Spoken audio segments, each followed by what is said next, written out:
काजल darling, तुम हमको कभी भी नहीं दिए, जब से शादी हुआ है तब से कभी भी नहीं दिए डार्लिंग। तुम्हारा मन में क्या है हमको समझ में नहीं आता है काजल। क्या कर रही हो, हमें क्यों तड़पा रही हो, हमें समझ में नहीं आ रहा है काजल। क्यों ऐसे कर रही हो? क्या तुम पवन सिंह से प्यार करती हो इसीलिए हमसे शादी की हो क्या? हम तो तुमसे शादी किए हैं कि तुम हमको समय पर दो, हम प्यार करें तुमसे, लेकिन तुम तो हमें याद भी नहीं करती हो।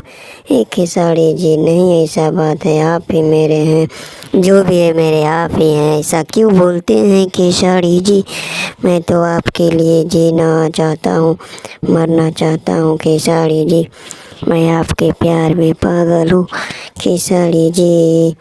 आप ऐसा क्यों करते हैं? आप डालते हैं तो मेरा फट जाता है, इसीलिए मेरे नलिया को बड़ा कर दिए हैं। इसीलिए हम नहीं चाहते हैं कि आप मेरे से ये सब काम करें। और हम क्या करें काजल डार्लिंग, मेरा तो बड़ा मोटा है, तो मैं क्या करूँ इसमें? मेरा गलती क्या है बताओ तुम ही ना। मैं तो चाहता हूँ कि धीरे धीरे ऐसा करूँ, लेकिन क्या करें।